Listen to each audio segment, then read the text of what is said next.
Today I'll be reviewing Boruto chapter 25 and 26. I know it's been like 2 months, but the manga only has like one chapter a month.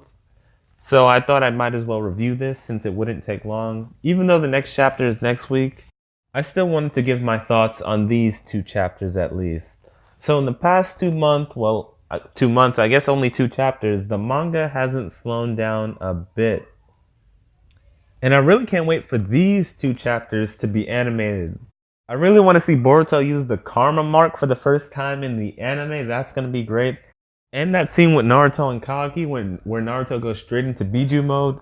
But I really want to see Kawaki's powers because if we saw his like abilities first in the anime, I would 100% be able to like differentiate between if it was like a type of wood style jutsu or if it's like some type of synthetic stuff or is it like sage mode. You'd be able to tell, but from what we've seen I can't really tell because it's like in black and white. But let me start with chapter 25. Chapter 25 was called Renaissance or Resonate, something along those lines. This chapter continued where the last one left off with the greatness with we got Kawaki fighting Garo, like Delta's outer member who's her henchman. And like I was saying earlier, like Kawaki's attacks, I said it was Sage mode initially in the last chapter, but it kind of looked like wood style, but he wouldn't make a claw with wood style because that doesn't really make sense. But the way it's drawn, it looks like a tree. I would show a panel, but Shueisha has no chill. But if you want to go back and look at it, it's on page 3 of the Viz translation. It's free to read on their website. So Kawaki and Garo are having like this brutal fight while Konohamaru tells the others that it's now an S rank mission. Meanwhile, Kashin Koji Delta tells Kashin Koji that she should have replaced Garo's brain, or Gario, I'm not sure how you say his name yet, but she says she should have replaced his brain, which means I'm guessing not Kashin Koji, Ao and Garo, they're probably less human than we think and more machine because if she's able to replace his brain, like, you can't replace a human's brain. It sounds like Garo is basically Frankenstein. And while like Delta's getting like heated and like worked up, Kashin Koji, I almost said Al, but Kashin Koji just tells her to relax and what's key is yet to come. So he's like a calm, cool, collected character, Kashin Koji, and Delta is more so someone who wants things done quickly and has a like temper in a way. I guess she has a short fuse is how I would put it. And while that's going on, Kawaki finally wakes up because Garo knocked him out when he like stabbed into his shoulder. And his karma seal resonates with Boruto's, and then he gets enough power to blow off Garo's arm, and even Garo is surprised by this power because he asks where he got that much from, and then Kawaki says it isn't his, that's why he hates it. Which is very interesting because he didn't say that about his sage power, like when he created the arm, which means that must be 100% his power, or else he would have said that before too. And it could be because of the sage power that he's able to like hold the karma seal, and that's probably why Jigen picked him out as a child. And while Boruto and Kawaki seal are resonating with each other, Boruto says he can feel something flowing into him. So I don't know if they're both able to absorb energy, I guess feed off of each other in a way, or do two karma seals have to be around for them to like absorb natural energy or something along the lines of that. But Kawaki absorbs a blast from Garo, and then he switches over to his sage arm, and he creates like this giant, like massive arm and runs straight through Garo. And even Konohamaru says that's crazy. Like, that's the first time I think we've seen someone use something like that massive to run through someone in Naruto. Usually it's like a sword or a blade, a kunai. Then there's Kakashi running through his old teammate, and then Sasuke running through Sakura. But he goes through Garo with one blow. Then Garo starts begging for his life, and then Kawaki blows him up, or like half his body up with one hand. And I'm like, we really just went straight Dragon Ball Z with absolutely no chill. Did they do this in part 1 of Naruto? Were they ever this like savage, or is it just Kawaki? And not only does that say something about Kawaki's power, but it says something about his personality. he was willing to blow up Garo, who was his like I guess ally at one point or whatever, but that doesn't really matter because he tried to attack and break his legs and stuff. But he's willing to completely blow someone in half at any given moment. But his power was crazy too because he created yet another Dragon Ball Z style crater. And the only reason Boruto and his team survived was because Boruto was able to absorb the attack too with his karma.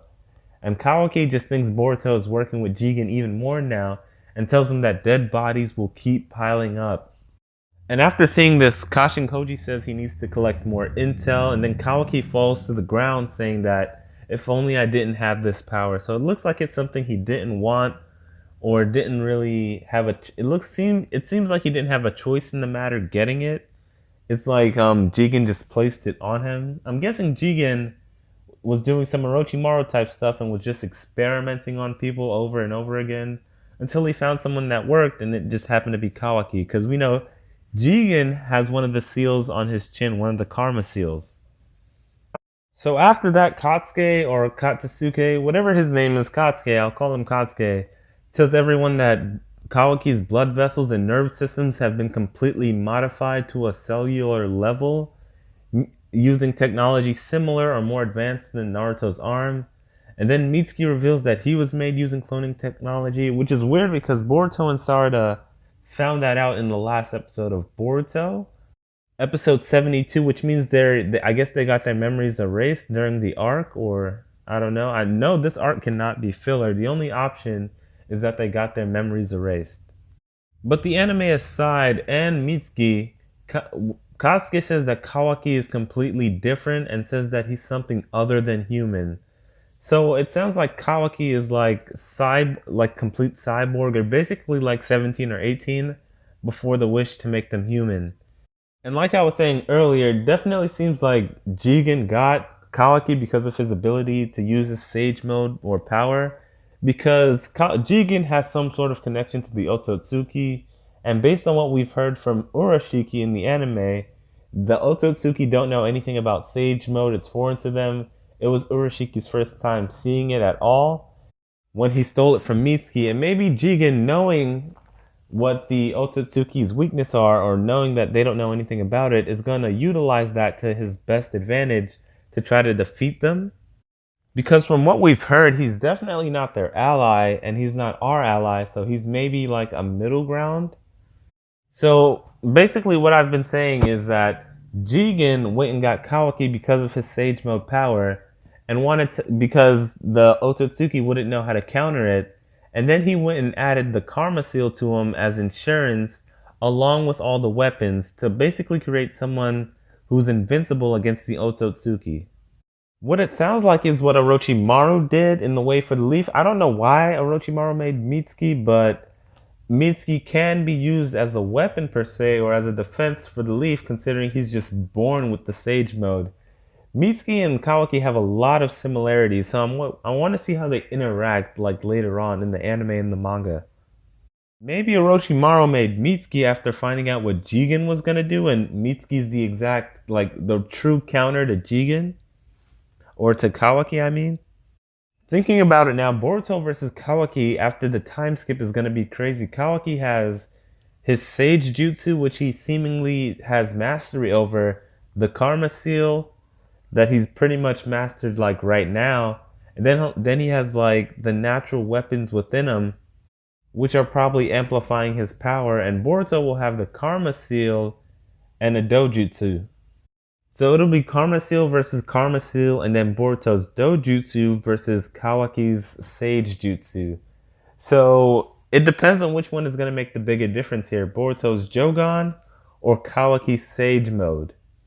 Boruto also has a sword and Kawaki has like a bat or something, but that's not going to really be a factor as to who wins, I would think. So after their epic showdown battle or whatever, they decide to take Kawaki to the village because why not?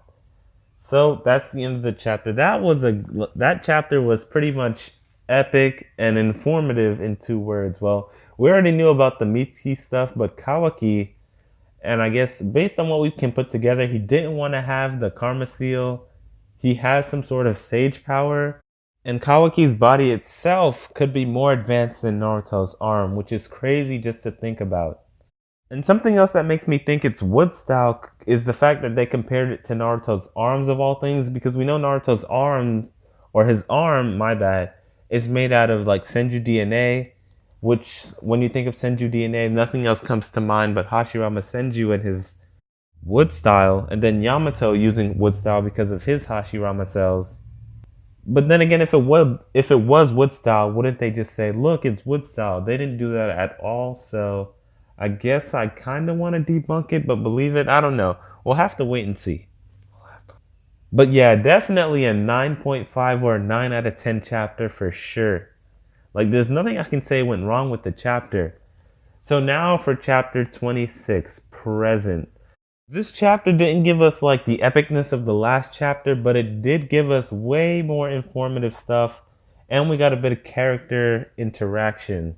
So the chapter started off with us seeing Jigen bring Kawaki to a lab, very Orochimaru-like, and he calls him one of his precious children, and says that, and he tells like Kawaki to accept him as his new father, and says that when they become parent and child for real, he'll give him a special present. And then he holds Kawaki's left hand, and then we know that Kawaki gets the seal on his left hand, so we can definitely infer from that that it was Jigen who gave Kawaki the seal, the karma seal, not him, not Kawaki defeating an Otsutsuki, which is what some people thought for some reason for a while. So we see Kawaki wake up and he sees Naruto and Shikamaru and Konohamaru, along with the other 5 Kage who are watching him on TV. And then Katsuki explains that his body has ninja tools all over it to the 5 Kage. And then the Kage agreed to Naruto watching him instead of keeping him in a cage. And the Raikage says that he knows what it's like to live with a Jinchuriki, and says he doesn't want anyone in a cage. So that's all nice and dandy. So while they're at the hospital, Kawaki tries to escape, and then he leaves. But Naruto catches him, and then later on in the house, he just goes straight into Biju mode and says that he won't hurt Kawaki. And Kawaki, for the first time, actually looks scared and weary of Naruto. Like, usually when we see Kawaki, he always has like this tough guy persona, and he's like he never backs down, and he seems completely fearless. But when he saw Naruto go into Biju mode, he quickly backed away and looked scared. So he also said that Naruto might be stronger than Jigen. So the crazy thing about this is that he said might, which is actually pretty worrying because Naruto was in Biju mode. And Biju mode isn't just like a flashlight, it's pure chakra from the Nine Tails. And for him to only say he might be stronger than Jigen means that Jigen has enough power, or is at least strong enough or close enough to Biju mode Naruto. Granted, Naruto just turned it on, and didn't really attack or do anything, but that's still a lot of chakra, and for him to even suggest a chance against Naruto is crazy. It really makes you wonder how strong Jigen is and where he get his power from, what village is he from. You just want to know everything about Jigen at this point, because he's the mastermind behind all of this. So after that, Boruto comes in and he's like, "What is this guy doing in my house?" And then he realizes Himawari's face is broken. And then surprisingly, extremely surprisingly, Kawaki apologizes and says he meant no harm. I don't know if it's because Himawari is a kid or if he actually feels bad, but I'm really surprised to see that Kawaki has remorse for anything. And at the end of the chapter, Kawaki introduces himself to Boruto and vice versa. So that's where the chapter ends. This chapter definitely very informative. I know I breezed through that one quickly, but I couldn't really find any major plot points aside from the ones I talked about.